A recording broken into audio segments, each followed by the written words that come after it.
Good evening, I'm Sandra Mitchell. We want to update you on the stories we're working on tonight. This is CBSLA.com's The Rundown. President Trump signed an executive order today. It requires the cost of all healthcare procedures be published for patients before they get the treatment. The order is meant to prevent sticker shock and empower patients to make the best choices for their healthcare. The president says the move will lower prices.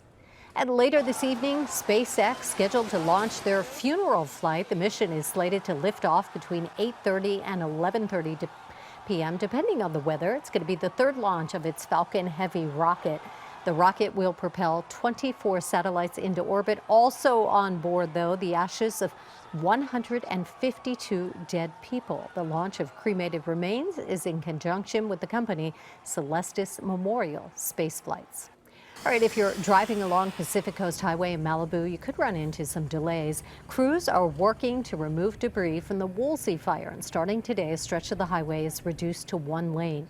It will affect the area between Puerco Canyon and Corral Canyon roads and to Escondido Beach Road. The closures will be in effect until Wednesday.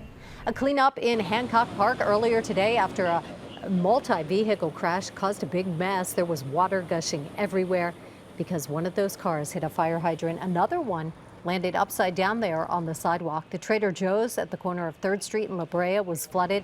Fire crews were there to help clean up the mess. One person was taken to the hospital with minor injuries. Now here's Alex Biston with a look at the weather.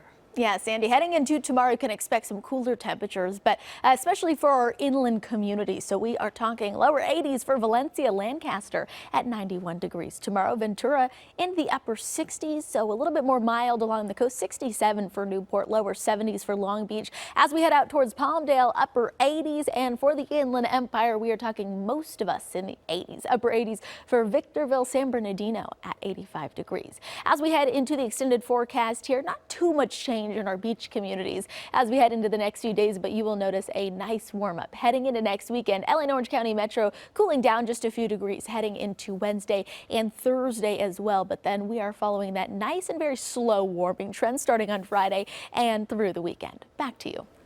Alex, thanks. Join us on CBS 2 News at 5, 6, and 11 for the latest on your weather forecast and all of our top stories. This has been CBSLA.com's The Rundown, and watch CBSN Los Angeles streaming 24/7 on CBSLA.com or on the free CBS News app. We're also on Xbox One, Roku, PlayStation, Amazon Fire, Apple TV. I'm Sandra Mitchell. Have a great evening.